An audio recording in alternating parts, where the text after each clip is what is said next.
12월입니다. 우리 주님 오신 크리스마스를 우리가 또 맞이하게 되는데요. 이쁘게 잘 해놨죠.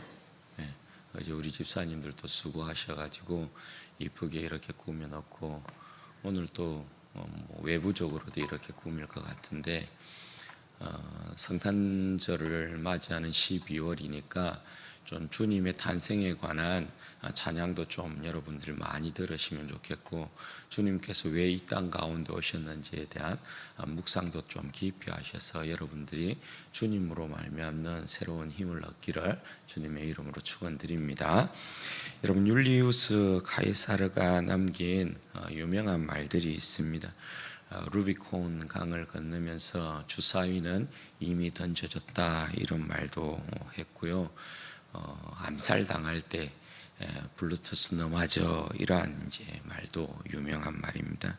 그리고 또 이 율리우스 카이사르가 한 말 중에 유명한 말 중에 하나가 왔노라 보았노라 이겼노라라는 말입니다. 폰투스 왕국과의 전쟁에 있어서 최종적인 승리를 거두고 로마에 성전보를 보내면서 썼던 말이 바로 이 유명한 말입니다.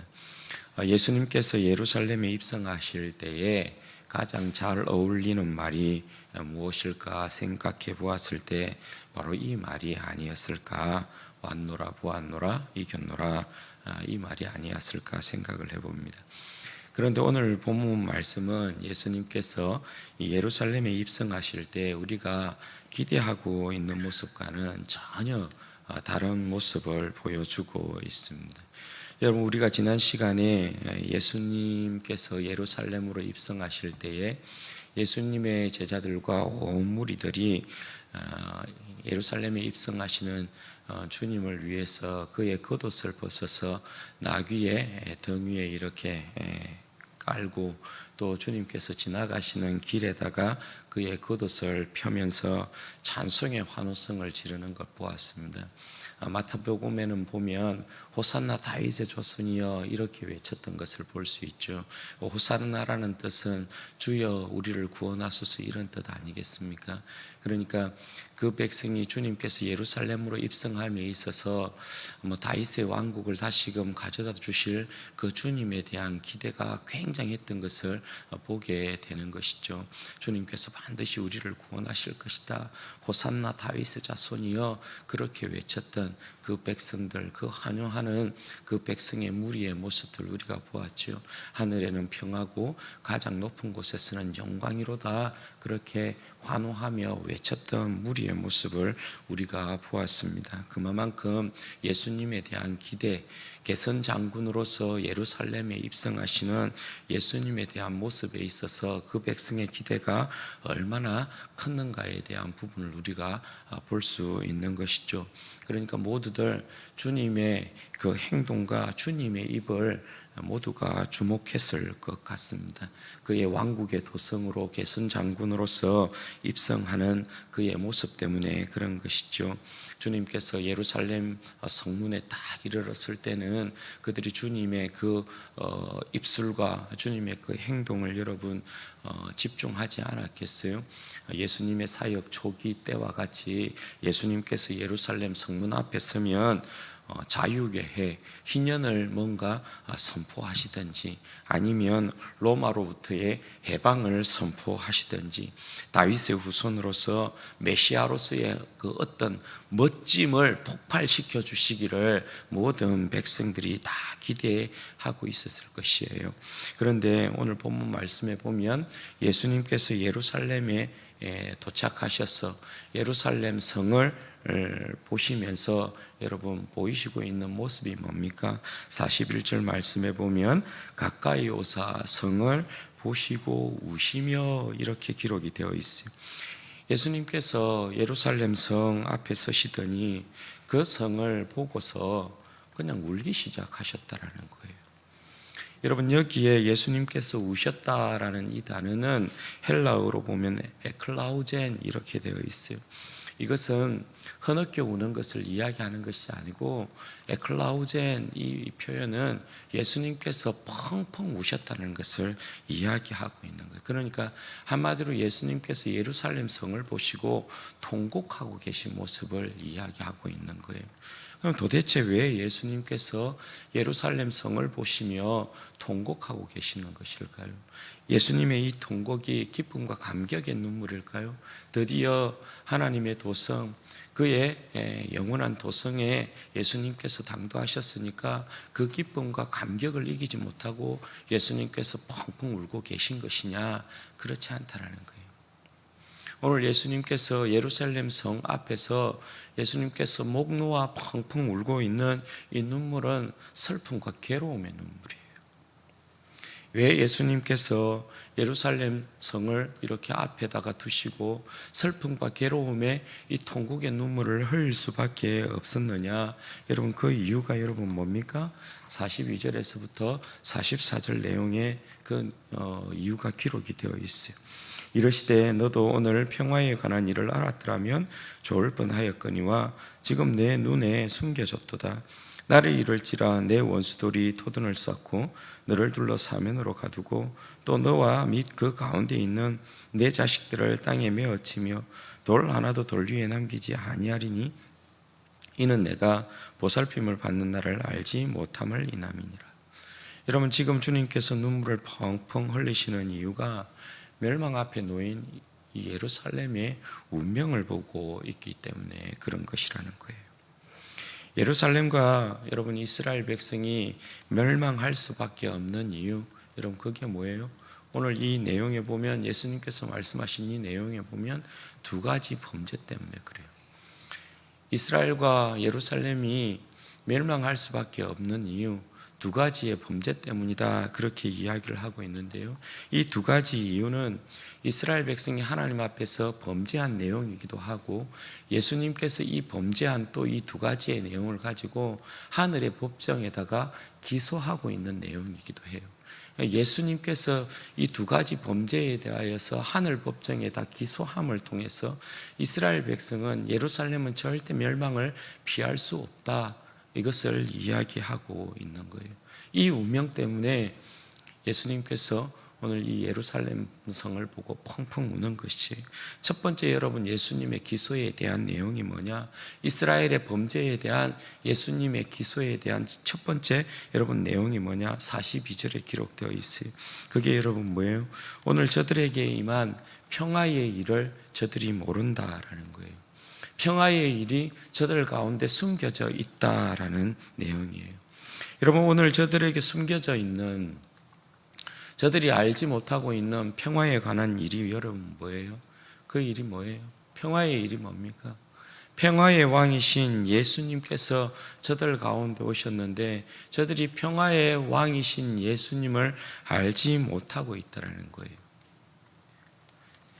진정한 삶의 자유와 어둠의 권세에서부터 저들을 해방시키기 위하여 영원한 하나님 나라의 기업을 선물해 주시기 위하여서 오신 예수님을, 저들의 왕을, 저들의 메시아를 그 백성이 알지 못하고 있다라는 것이, 여러분 제자의 무리들이 그렇게 크게 환영하고 큰 소리로 찬양하고 주의 이름으로 오신 예수님을 찬양하였는데요, 예루살렘에 있는 백성들은 주님을 전혀 환영하지도 않고 영접하지도 않았어요.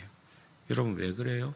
마태복음에는 예수님께서 온 백성들이 막 한호성을 이렇게 지르면서 호산나 다윗의 자손이여 하면서 예루살렘으로 입성하는 그 예수님에 대하여서 그렇게 막 소리 질렀을 때 예루살렘에 있는 사람들이 소동했다 그랬어요.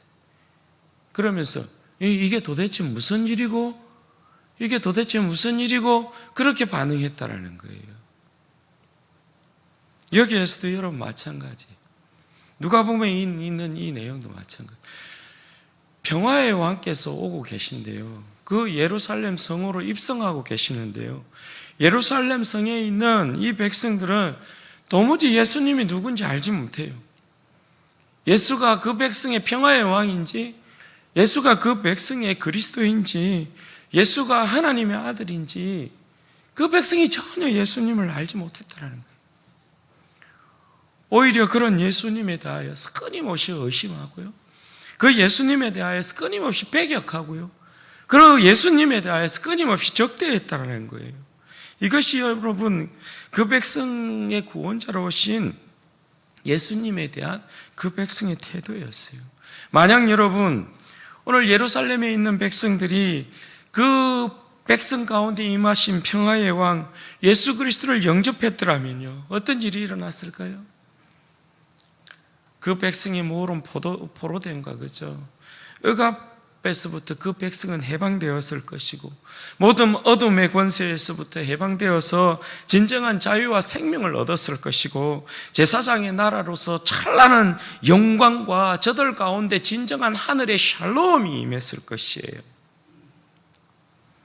그런데 불행하게도 이 백성들은 평화의 왕을 알아보지 못했어요. 평화의 왕을 알아보지 못하고 결국 예루살렘에 있는 이 백성들이, 이스라엘 백성들이 여러분 어떻게 해요? 예수 그리스도를 십자가에 못 박아 죽임으로 저주의 삶을 자청하고 말았다라는 거예요. 이게 여러분 첫 번째 이스라엘 백성의 죄였어요. 그들에게 오신 평화의 왕을 알아보지 못했다. 두 번째 여러분, 그 백성에 대한 주님의 기소가 있어요. 44절 내용인데요, 44절 하반절 내용에 보시면 주님께서 어떻게 말씀하시냐면, 이는 네가 보살핌을 받는 날을 알지 못함을 인함이라, 이렇게 말씀하세요. 이게 여러분 예수님의 두 번째 기소의 내용이고요, 이스라엘 백성의 두 번째 범죄예요. 여기에 보면 보살핌이라는 단어가 나오잖아요. 이 보살핌이라는 단어는 심판이라는 뜻도 되고요, 문자적으로 보면 이 보살핌이라는 단어는 방문이라는 뜻이에요. 그러니까 이 말은 이스라엘 백성이 저들 가운데 찾아오신 하나님의 방문, 그 왕의 방문을 알지 못했다라는 거예요. 여러분, 이것이 얼마나 이스라엘 백성 가운데 큰 죄냐. 여러분, 우리가 지난주에 스가랴 선지자의 예언을 보았잖아요. 스가랴 9장 9절에 보면 여러분 어떻게 예언되어 있었어요? 시온에 따라 크게 기뻐할지어다, 예루살렘에 따라 즐거이 부를지어다.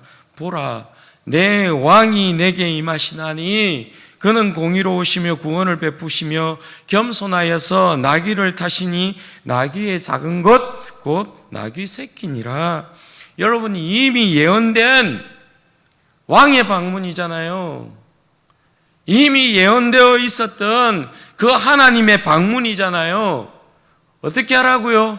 그 하나님의 방문이 이루어질 때, 너희의 왕의 방문이 이루어질 때 너희들은 크게 기뻐하고 즐거워해라, 그렇게 여러분 말씀하고 있었잖아요. 이미 예언되어 있었던 그 하나님의 방문, 이미 예언되어 있었던 그 왕의 방문, 여러분 이미 선지자를 통하여서 그 하나님의 방문이 이루어질 것이다 예언했는데 그 백성이 하나님의 방문을 알고 있지 못하면 어쩌자라는 거예요. 이미 그 왕의 방문이 여러분 이미 예언되어 있었는데 신하들이 왕의 방문을 여러분 알고 있지 못하면 어쩌자라는 거예요. 여러분 말씀드렸다시피 하나님의 방문은요, 두 가지 양면성을 동시에 가진다고 그랬죠. 첫 번째는 여러분 뭐예요? 첫 번째는 구원이라고 이야기했어요. 그렇죠? 두 번째는 여러분 뭐라고 그랬어요? 심판이라고 이야기했어요. 왕의 방문은, 하나님의 방문은, 그 백성에 대한 하나님의 방문인 이 두 가지를 반드시 포함을 해요. 구원은 여러분 그 백성에게 임하는 것이겠죠. 그러면 심판은 누구에게 임하는 거예요?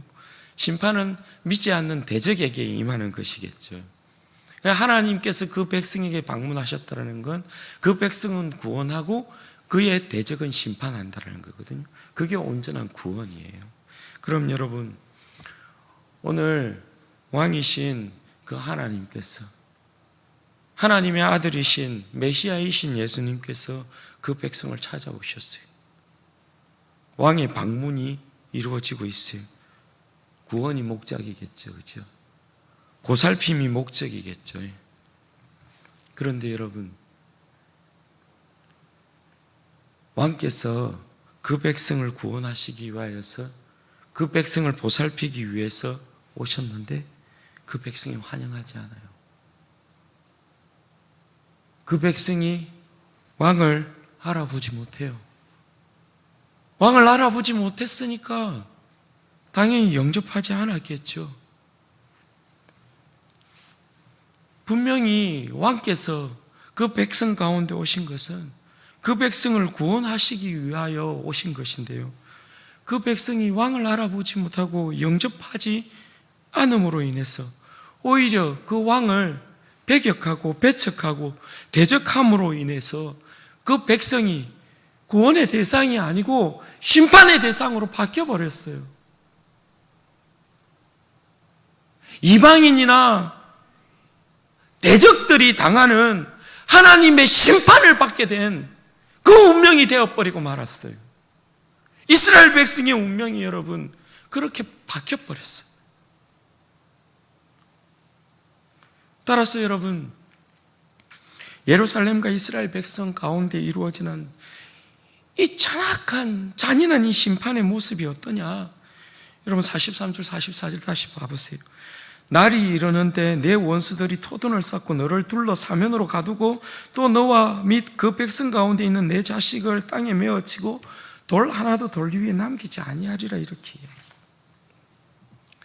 이야기해요. 여러분, 이 사건이 뭘 이야기하는 거예요?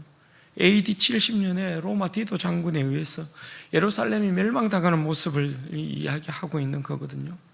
돌 하나도 돌 위에 남기지 않는다, 이 말은 철저한 파괴를 이야기해요.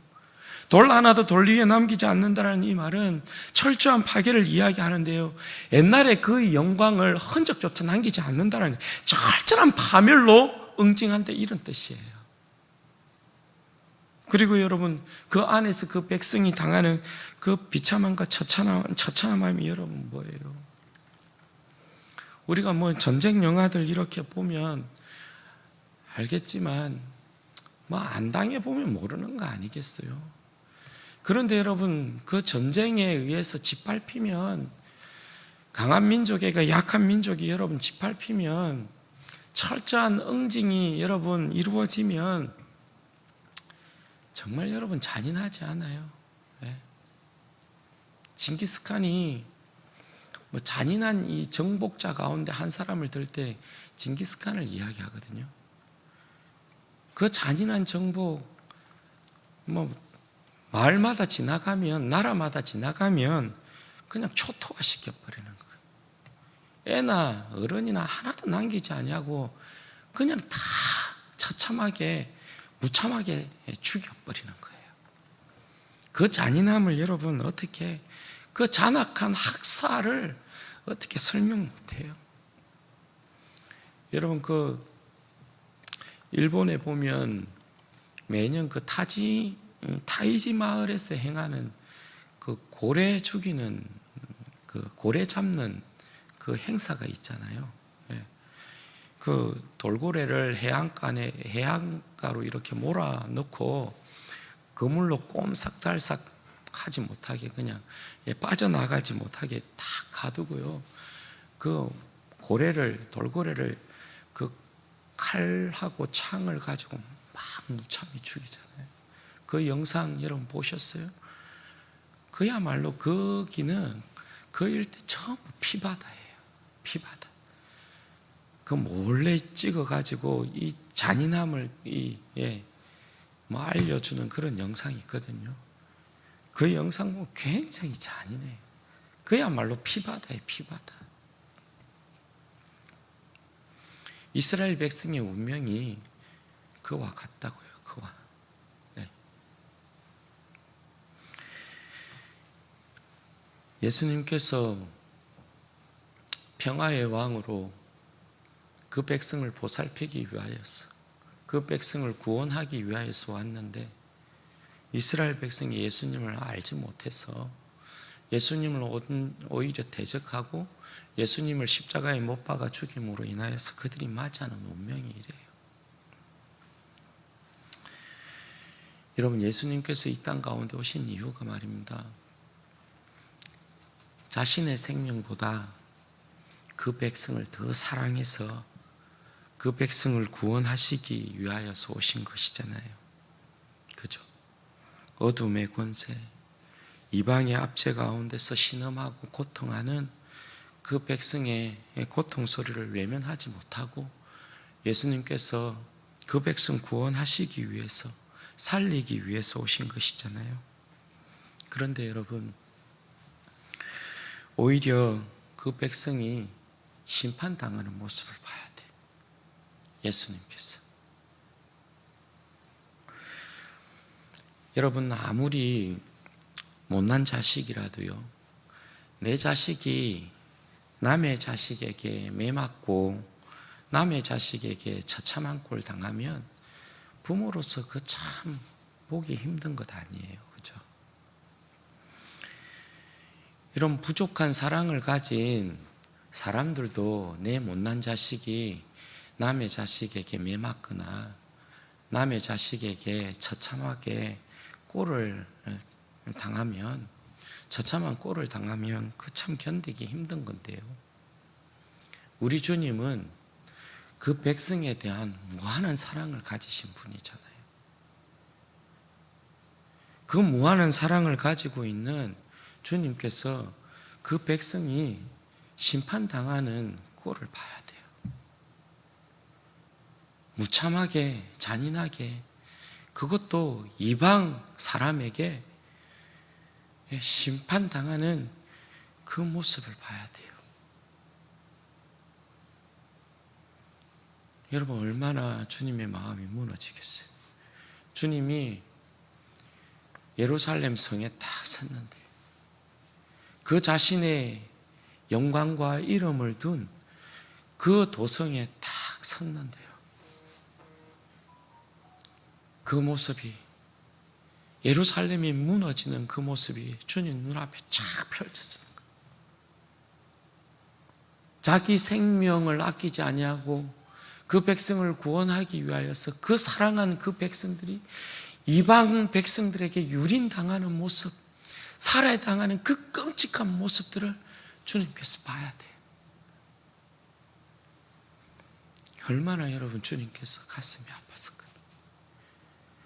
그러니까 그냥 펑펑 그냥 우시는 거죠.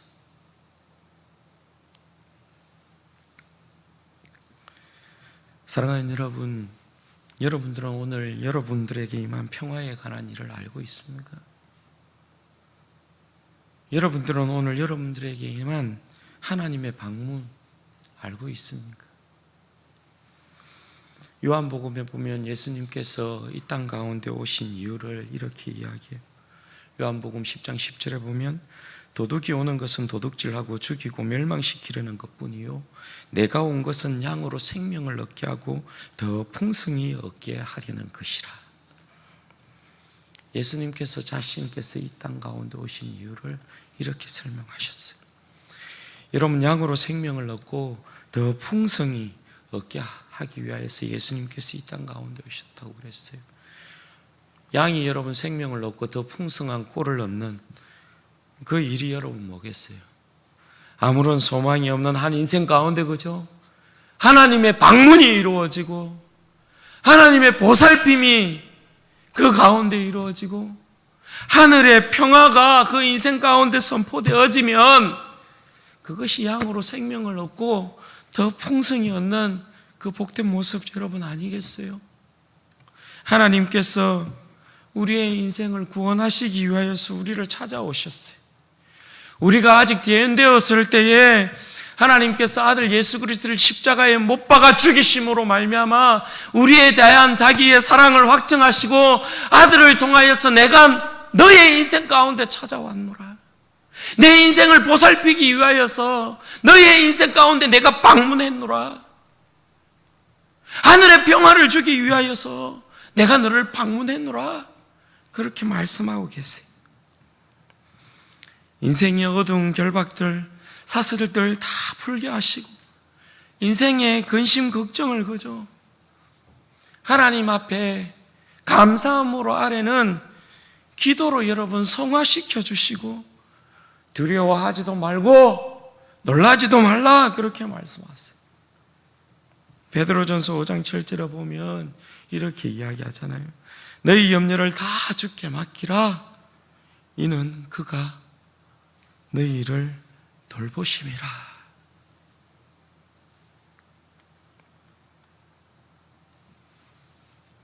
이처럼 여러분 복된 말씀이 어디에 있어요? 그 누가 우리의 인생 살펴주고 돌보아 줍니까? 그 누가 여러분 우리의 인생의 억울함을 풀어줍니까?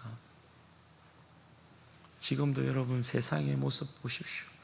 얼마나 억울한 사람 많습니까? 예. 이 코로나 이기겠다고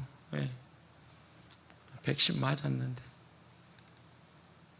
그것으로 인하여서 오히려 생명 잃은 사람들, 그 슬픔 누가 위로해 줍니까? 나라에서 여러분 뭐 보상해 줍니까? 참 더러운 세상 아니에요? 예?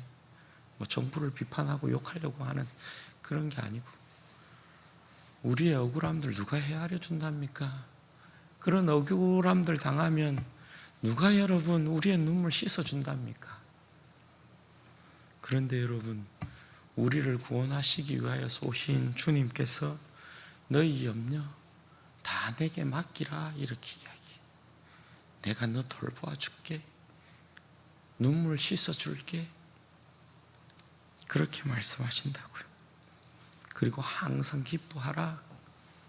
범사에 감사하라. 그렇게 말씀하잖아요. 여러분 이게 하늘의 평화가 아니고 무엇이겠어요?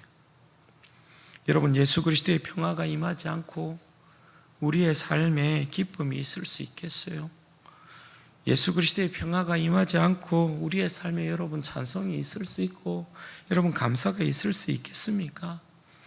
여러분 우리가 죽음 앞에서도 베드로와 같이 편하게 잠잘 수 있는 이유가 오늘 주님께서 우리에게 가지고 오신 이 구원과 평화 때문에 그런 것 아닙니까?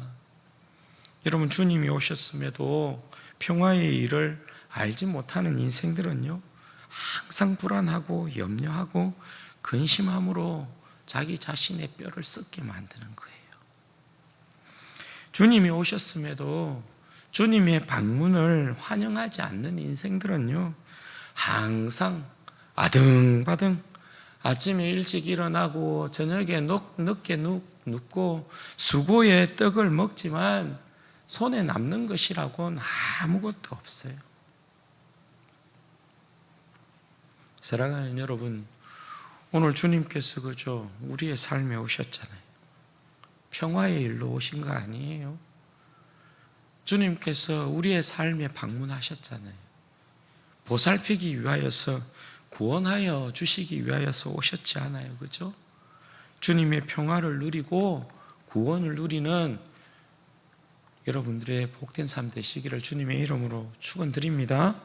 여러분 오늘 본문을 보면 우리의 인생에 두 가지 큰 그림을 그려볼 수 있어요.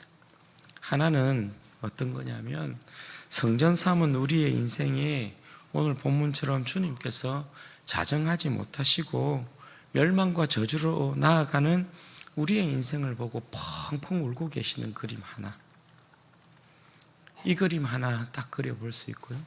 또 하나의 그림은 뭐냐면 성전 삼은 우리의 인생에 주님께서 우리가 주님의 그 방문을 환영함으로 말미암아 주님께서 우리의 삶 가운데 자정하셔서 우리의 삶을 주님의 그 평화로 말미암는 통치, 그것을 이루시는 거예요. 그래서 우리가 주님으로부터 생명을 얻고 더 풍성히 생명을 누리는 그 삶의 모습 하나 그려볼 수 있어요. 여러분 이 두 가지의 그림은 우리가 그냥 상상 속에서만 그리고 있는 그림이 될 수 없고요. 이 그림은 현재 진행형의 그림이에요.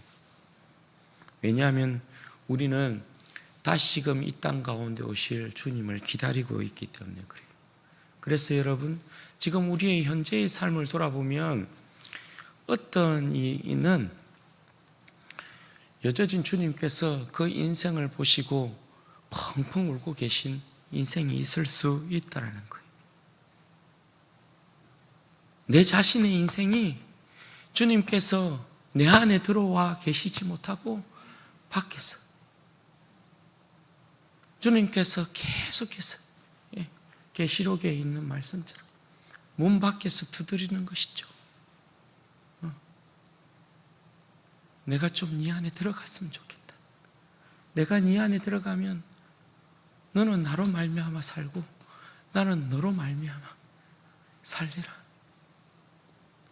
누구든지 내 음성 듣고 문을 열면 내가 그에게로 들어가 그와 더불어 살리라. 여러분, 우리의 인생을 오늘 본문에, 오늘 우리의 설교의 이 제목처럼 우리의 인생을, 내 자신의 인생을 주님의 눈물로 얼룩지게 만드는 인생 되게 하면 안 돼. 내 자신의 인생, 주님께서 내 삶을 보시고 주님께서 눈물 계속해서 펑펑 우시고 흘리시고 내 자신의 삶이 주님의 눈물로 얼룩져 있으면요, 그건 뭘 이야기하냐면 내 인생은 영원한 저주와 멸망으로 가고 있다는 거예요.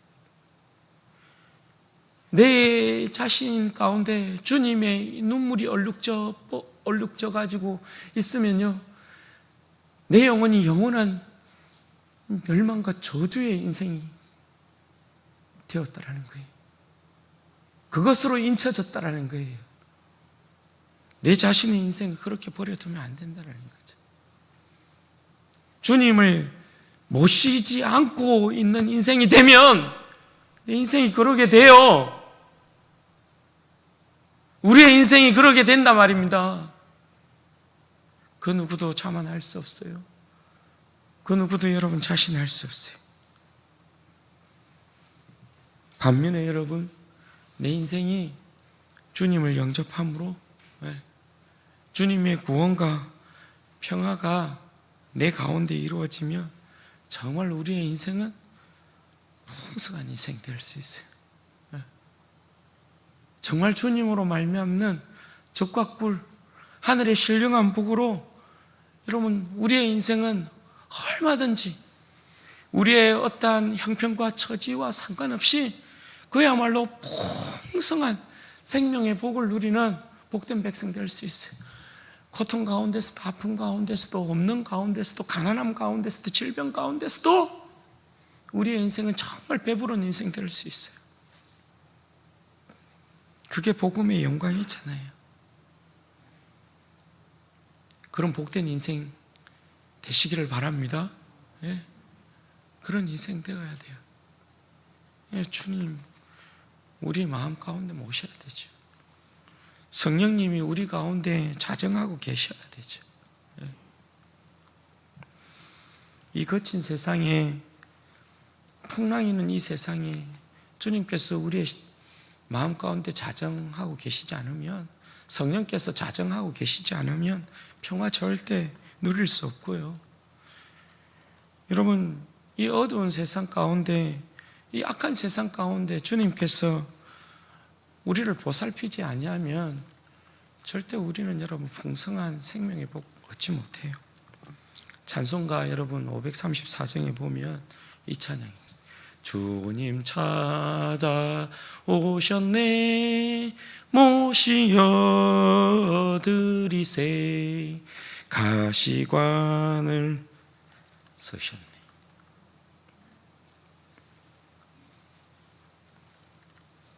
모시어 드리세.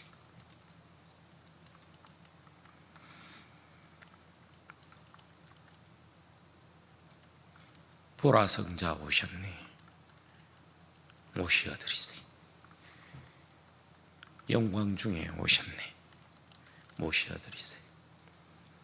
우리의 헛된 교만들 버리고 구주 예수 모시어 드려야 되죠.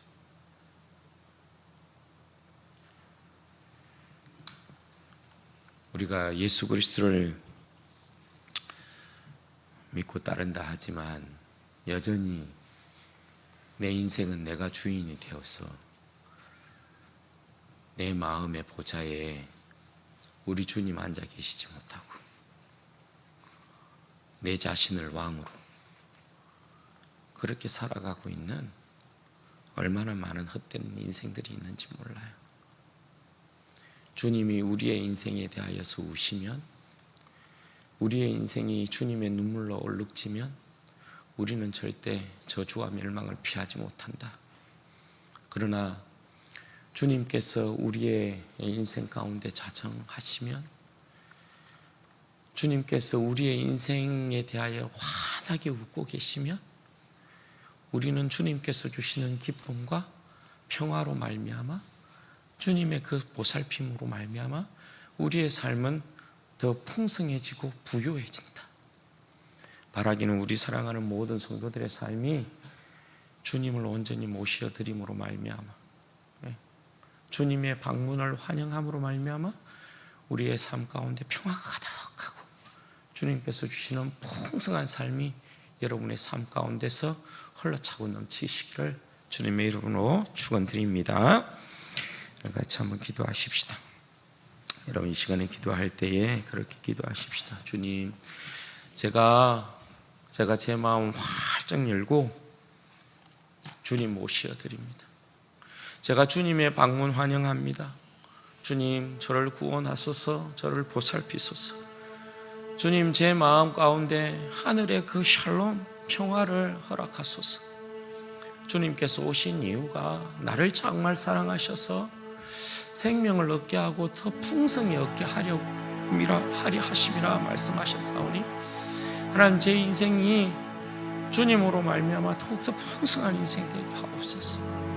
혹시 내 인생 가운데 여전히 주님께서 내 마음 가운데 자정하지 못하시고 문 밖에 서서 내가 네 인생 가운데 좀 들어가자 내 인생 보시며 펑펑 울고 계시는 것은 아닌지, 내 인생이 여전히 주님의 눈물 자국으로 그렇게 내 인생에 자국이 남고 있는 것은 아닌지, 내가 여전히 주님 모시고 섬긴다고 하지만 멸망과 저주로 나아가고 있는 내 모습은 아닌지, 주님, 저를 불쌍히 여겨주십시오.